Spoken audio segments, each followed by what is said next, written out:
Good afternoon and welcome to the Livewire, UNC Charlotte's forum for conversations with newsmakers from here on campus and beyond. I'm Will City. The intersection of science and religion is a region of high controversy and heated debate. For some, accepting science means rejecting religion and vice versa. Others believe the two can and do work in harmony and answer different questions. Regardless, the fact remains that when it comes to public policy, decisions must be made about what influence science and religion will have. Dr. Ian Binns is an assistant professor in the College of Education. He studies this debate and its effect on American schools. He recently launched a blog, Evidence and Belief, which explores the topic. He joins us on the Livewire today. Dr. Binns, thanks for being here. Thank you for having me. So this conflict manifests itself in a number of different ways in American society, but being an education professor, you focus on how it affects schools. Right. Who are the players here and what do they want? Well, I'd say that on the side and support of evolution in the classroom is the National Center for Science Education. They're the leading expert in the U.S. and leading organization when it comes to defending the teaching of evolution and also climate change. They added that a few years ago. Their goal is to make sure that what we have in the classroom is actual science, which is evolution.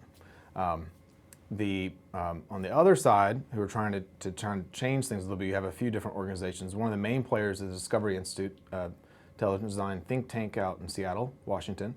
Their goal is to try to, what they say, is include more science into the classroom by introducing the strengths and weaknesses, is what they call it. Right. And then, of course, another group is the Answers in Genesis by Ken Ham, and his goal is to actually try to get religion back in, right? Get creationism. So the issue at play here, kind of the spear point of this debate is, do we teach creationism, what they're calling creationism, or intelligent design in science classrooms? Could you elaborate a little bit on what those two terms mean? So the idea behind creationism is that it depends on the perspective. A young Earth creationist accepts the idea that Earth is 10,000 years old or less, and that everything is here. The way it looks now is how it looked then. So we just emerged. Intelligent design advocates, what they support is that in some examples, what we're seeing in nature is too complex for natural causes to have made it happen.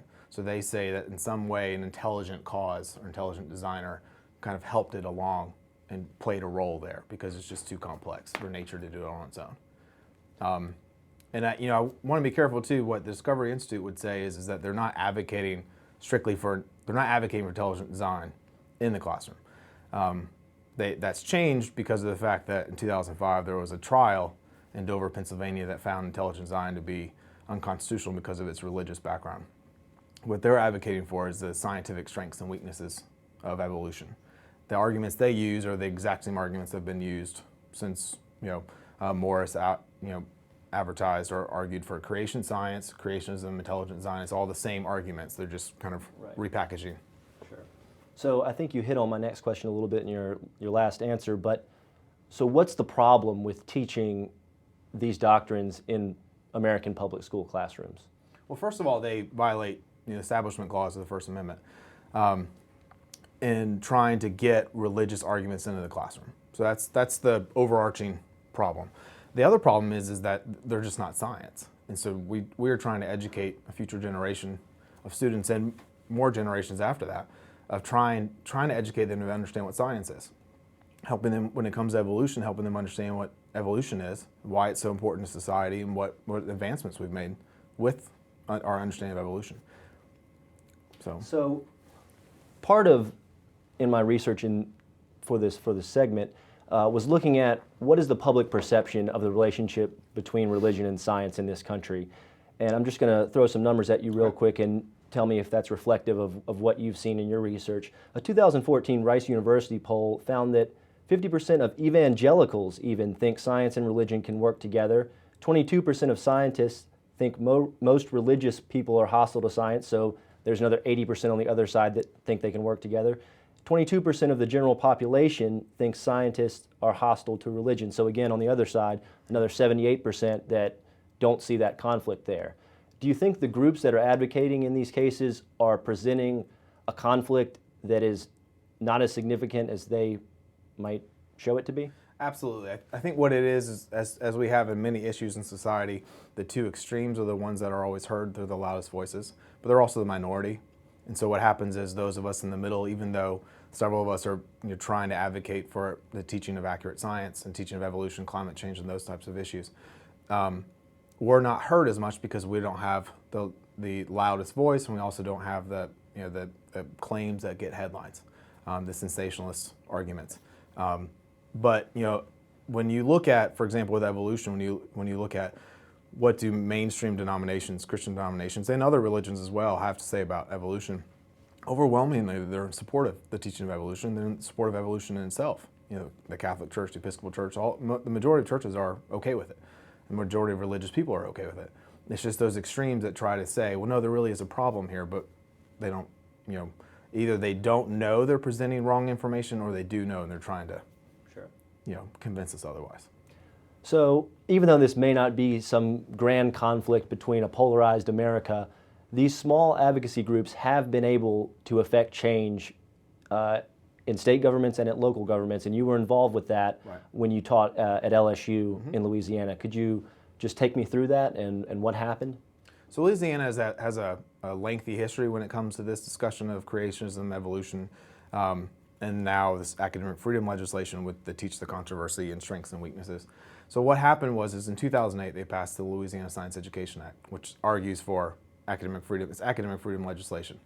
What it is that the arguments they use about we should teach students the controversy, the first claim with that is well, what controversy? In science there is no controversy when it comes to the overarching idea of evolution. It's a societal issue. And we shouldn't be bringing that into the classroom.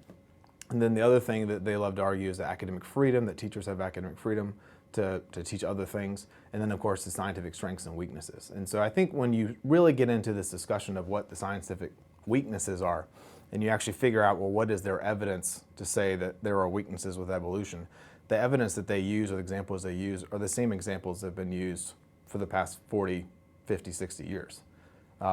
It just like the Cambrian explosion. They argue that, well, there's no way all of these different forms appeared at the same time, or all these different species appeared at the same time. How is that possible? They don't then add in, well, first of all, that was over a 20 million time frame. Now it's still fast based on evolution, our understanding of evolution, but it wasn't a split second. Right. The gaps in the fossil record, they present, well, there are gaps, but I'm certain that these people are smart enough to realize that within science, there will always be these gaps they're discussing because not all organisms can be fossilized. But at the same time, when we start filling these gaps with new information, the concern that I have and several others have is that you're now, if you say that, well, these gaps are examples for God or examples for some sort of intelligent being, that, well, if we fill those gaps based on our understanding with science, where does that leave God in someone's life? So especially a young person who's trying to figure things out in their lives about, well, I was raised one way with religion, and now science is telling me this. What my concern is that people who are advocating for the God of the gaps approach, this scientific strengths and weaknesses approach, those individuals are trying to present, there's a dichotomy here that is not really real, and they're trying to present this argument. And so when young people start learning more and more about science, they'll start realizing, so wait a minute, if there aren't these actual gaps that they keep referring to, what does that say about God? And so your effort in Louisiana to stop this bill from passing was ultimately unsuccessful. Right. And currently, creationism is being taught in some classrooms in parts of Louisiana. Right. And they argue, right. sorry to interrupt no, that. Please. And just for some clarification, this was passed before I got there. I got there right after it passed. So my efforts were dealing with trying to get it repealed, the first year for the repeal effort, and then some textbook issues too. But I'm sorry, go ahead. Yes. Yeah. So to illustrate that, we were able to obtain some slides from a junior high science class in Louisiana, and I'd just like to go through some of these with you and talk to me about how this is illustrative of what's happening and what may or may not be problematic with some of the ways the science is being presented here. Okay.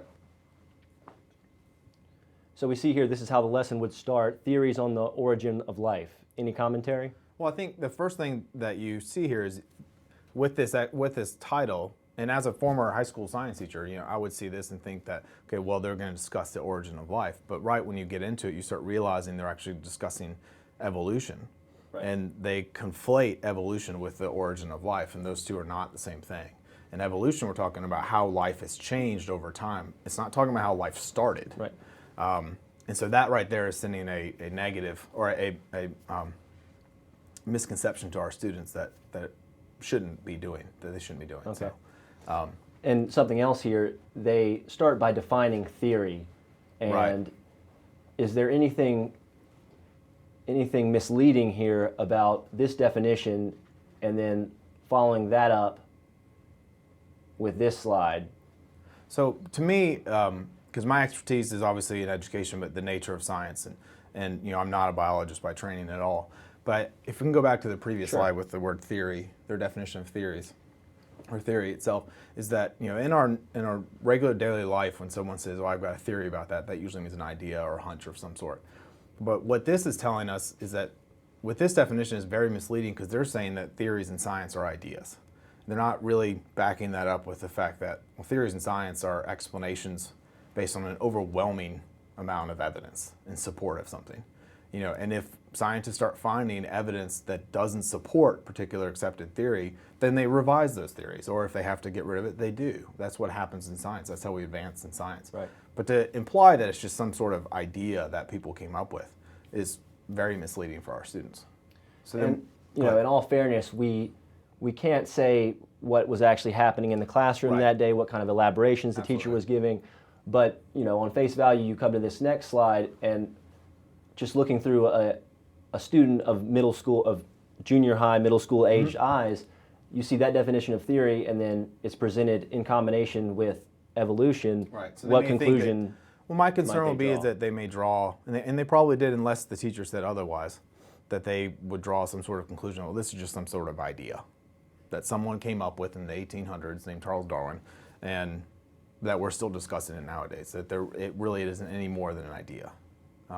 And they'd fail, if they did not discuss this in the class, that what those slides do is it fails to indicate that, as I said, there's an overwhelming amount of evidence to support the theory of evolution by natural selection.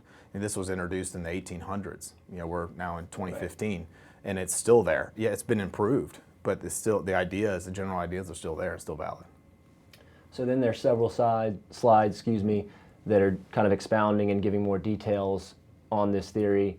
And then we're confronted with a few debunked theories. Absolutely. And this is, again, sort of the conflation that you were discussing. Mm-hmm. Some of this is dealing with the origin of life, which, Right. as you said, is not exactly what we're talking about when we're talking about evolution. Correct. So when you go to the previous one, spontaneous generation, actually when I saw these slides earlier, I looked through some textbooks that I have to see do they even get into discussion of spontaneous generation, and they don't. I mean, we've known for centuries now that this is not an accurate description of anything.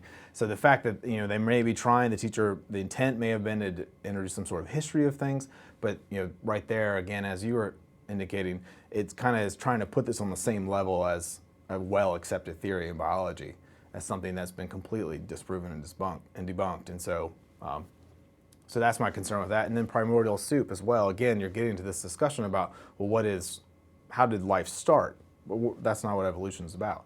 And most scientists typically don't even use the phrasing primordial soup. And science and scientists acknowledge we don't know a whole lot about how life started. I mean, we know a fair amount, but we can't provide definitive answers yet. But that's what makes science so exciting.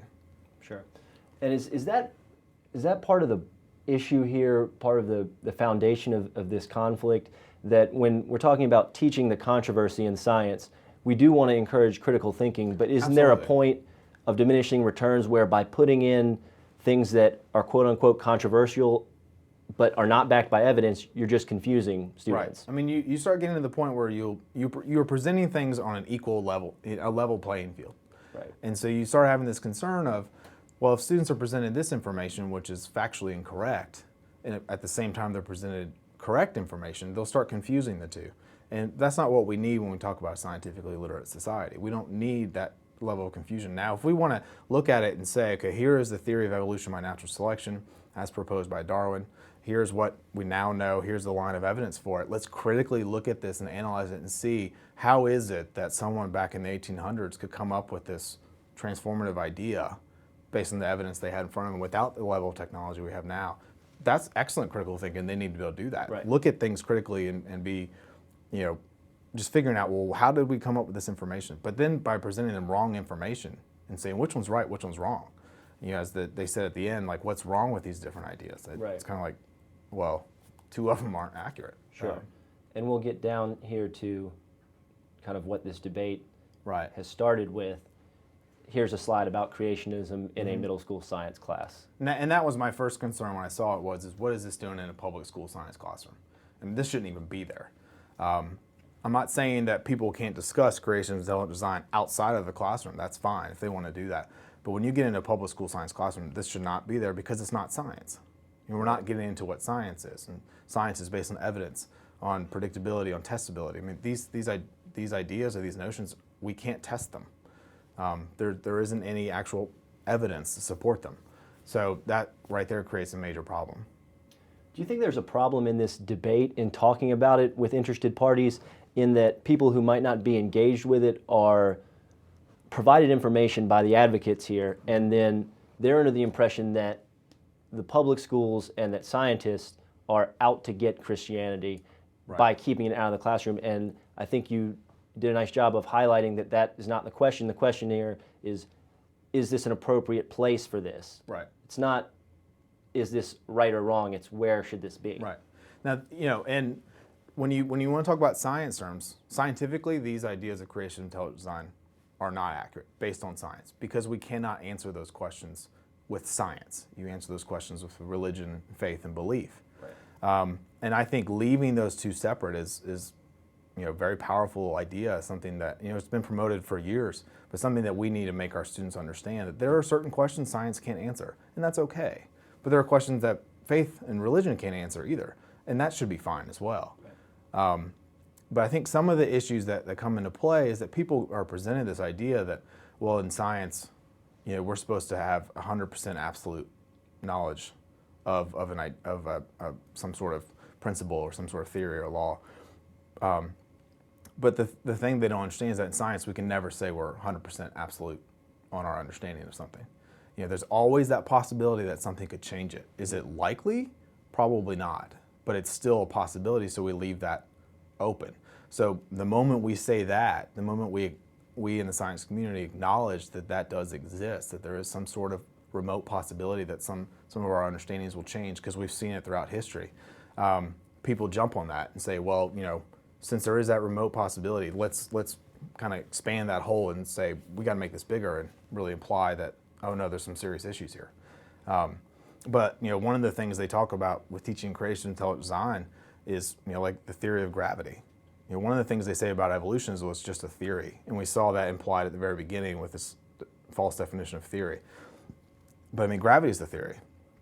That doesn't mean I'm going to go walk off a cliff and say, I don't accept gravity. I'm just going to step off this cliff and I'm betting I'm going to be okay, because I'm not. We know what's going to happen. I'm going to fall down and probably die. So we don't want that same argument to be happening when it comes to evolution. They present these arguments of it's just a theory. Let's really poke fun at that, or poke holes in evolution. But they don't do that with other theories in science, which doesn't make a lot of sense. It's just because of the fact that they're offended by what evolution provides. You indicated earlier the Supreme Court has said intelligent design creationism cannot be taught in American public school classrooms because of the Establishment Clause of the First Amendment, which does not allow excessive entanglement or allow laws that don't have a valid secular purpose. Right. The advocates of creationism and intelligent design have twisted themselves backwards, trying to find a way to say that these two tenets, these two theories, creationism and intelligent design, are not associated with religion. Can they be divorced from religion? No. And just for some clarification, it wasn't the Supreme Court were the ones who they answered the idea of creationism and creation science. Right. It was a federal court in Pennsylvania. Pennsylvania. The first district. Yeah, first district. Thank you. That talked about intelligent design and how that is just an idea or theory masquerading as science, but it's really not. It's actually religion, it's creationism, and the evidence to support that conclusion that the Judge Jones came up with was overwhelming to show that, well, it just is a repackaged presentation with the exact same ideas, the exact same arguments that they've been presenting for years. But to divorce themselves or try to divorce themselves from religion, they would have to say that there's no possibility that any of these explanations are based on supernatural causes. Now, people from like the Discovery Institute would say that, but then the question is well, what do you mean by the designer? What is an intelligent designer? Can you elaborate on that? Right. To say that, okay, well, this particular finding is just too complex for us to understand, so we should say, you know what, someone else did it, an intelligent designer or intelligent cause created this to happen, stifles science, stifles discovery. It makes it so that, scientists can just kind of throw their hands up and say, well, we're done with that, let's go to something else.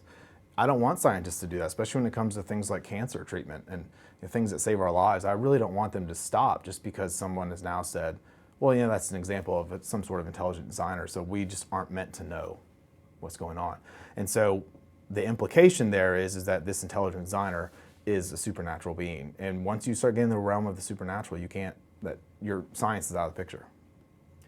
And I think, again, you hit on my next question a little bit in your last answer, but what are some of the consequences of an American educational system where creationism or intelligent design is taught in every classroom?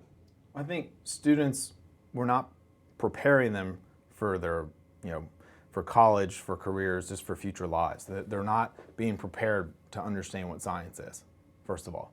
They're getting misinformation, misconceptions about evolution, which is inappropriate. But at the same time too, they're not getting an actual fundamental understanding of what science is. And it's being alluded to the fact that, well, science is potentially this dangerous thing that will take away your beliefs. So let's try to get these ideas back into our classrooms. But they don't, those individuals who are arguing that, to me, don't have an understanding of what science is. They don't realize what science is, what science has done for us. And so when I've talked with people who fight against the teaching of evolution and propose this type of legislation, a lot of times I'm asking them, do you have a cell phone? Do you have a car? What kinds of clothes are you wearing? A lot of those things are there because of our understanding based on science that wasn't there before. And so why is it that they're trying to take it away from one thing and not another? And so it would be a major disservice to our students because we're not preparing them for the real world, for understanding how does science apply, how does it impact us. To change focus just a little bit here, your blog singles out some of these religious advocacy groups as intentionally trying to cause friction to service their debate, service their side of the debate. Are there people in the scientific community who are also tonally challenged, for lack of a better word, and could be advancing this debate better by changing the way they're talking about it? Yeah, I think so. I think they would disagree with me, but one of the people who jump out is Richard Dawkins, who's a biologist, an evolutionary biologist in England. He's very good at what he does, and he's a very, very intelligent person. So I'm not saying people like that go away, but he tries to present based on my understandings, and he had a book titled The God Delusion. Right there, what is the implication there? What message are you trying to send to people who are people of faith? And we know the overwhelming majority of people, at least in this country, worldwide, believe in some sort of faith. They have some type of faith and belief system. That by sending them that message, you're automatically attacking quite possibly the fabric of who they are. And they will naturally just kind of step back and not listen to you anymore. And so I feel like by presenting it that, when individuals like Richard Dawkins do that, for example, in this book, The God Delusion, he wrote, if this book works as I intend, religious readers who open it will be atheists when they put it down. And so he's argued before, he's not trying to create controversy, but that right there creates controversy. You're trying to tell people that once you're done reading my stuff, you're not going to believe it anymore, so you should read it. But if he's got really good information to say, and he does, by presenting that at the very beginning, no one's going to want to read the rest of the book. So everything gets lost in the message just because of that one statement. Do you think teachers are entering the profession adequately prepared to teach evolution? I would love to say yes, but I don't think so. I think some are, some aren't. Some research that was done a few years ago has shown that what teachers really need is teachers who have a better background in evolution, so have taken an evolutionary biology course. Those individuals tended or do better at teaching evolution than those who don't have that type of background. So I feel like what we need to do is obviously require, especially biology teachers, to have an evolutionary biology course in their preparation.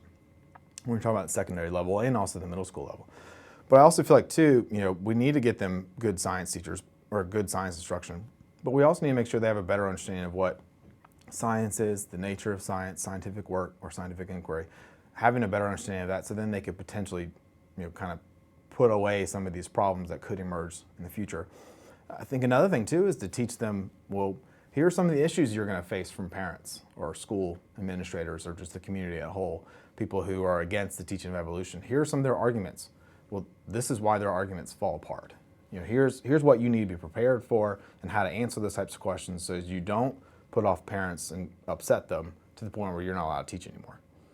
So we need to prepare them better when it comes to, I think we're doing a decent job, but it needs to be much better, especially when it comes to their scientific knowledge and understanding the nature of science. Right, and that's what I was curious about, because I'm sure these science teachers learn evolution, what it is, the basis of the theory, but are they taught classroom strategies? This is how you respond when a 14-year-old says, you're teaching evolution, but I believe in God. Right.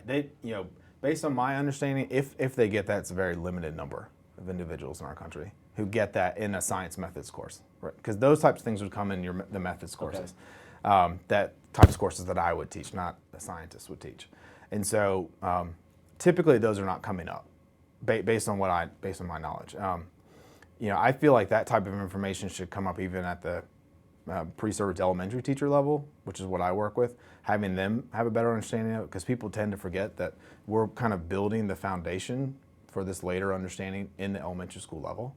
So having them understand that you may get attacked. We know your science content knowledge isn't nearly as much as it is for secondary teachers and middle school teachers, but you may get attacked by people who are against teaching of evolution or climate change, and so by or other issues, and so we need you to be prepared in how to handle that. So I feel like that type of understanding they could get more in a methods course, if we have more time as well.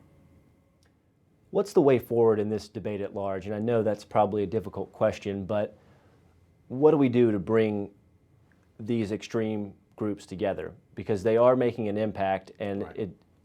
As we've seen from the statistics, most people don't see this schism between science and religion. Right.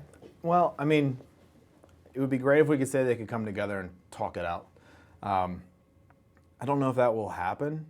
I think in an idealistic world that would happen. But I think maybe what needs to happen is, as I alluded to earlier, the people in the middle need to kind of take a more active role. It's just a few people, a minority of the people in the middle are the ones who are trying to take an active role, but they're being silenced. And so I think if there's ways to promote those individuals more, to help them get their messages out, and to also too to try to make it clear. And people like the NCSE do this very well. They don't say that you have to choose between science or religion, or that religion's evil. They just are trying to teach what science is, and they want to make sure we continue to do that. And so I think by trying to educate the public more with these people who are middle of the road type individuals who can actually get up and say, well, you know what, I'm a person of faith, but I accept the theory of evolution. I accept what science is telling me. And there are many scientists out there who are like that, who do step up and do that as well, and do a very good job with it. But I think trying to get them more of a platform would really help.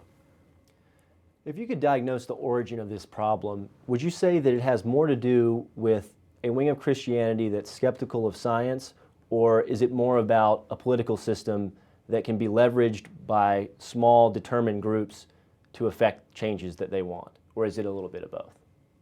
I would probably say it's a little bit of both. I think it just depended on the time frame throughout history. At times, I think it was more of the fringe religious groups, but then other times more of the so they were the ones who had a lot of power. that's slowly diminished, and so I think now it's a political system that tends to have more power. But what happens is you get individuals who support those groups elected, and then they're elected by the support of their money, people's money, and so then they decide, well, I'm going to continue going down this avenue. This is what I support, and so these are my belief. This is my belief system. So I'm going to make sure I just impose that on everybody else. So I think it's definitely a combination of the two. And that's about all the time we have for this week's edition of the Live Wire. Dr. Ben's blog, Evidence and Belief, is launched now. Thanks again for joining us. That was this week's edition of the Live Wire.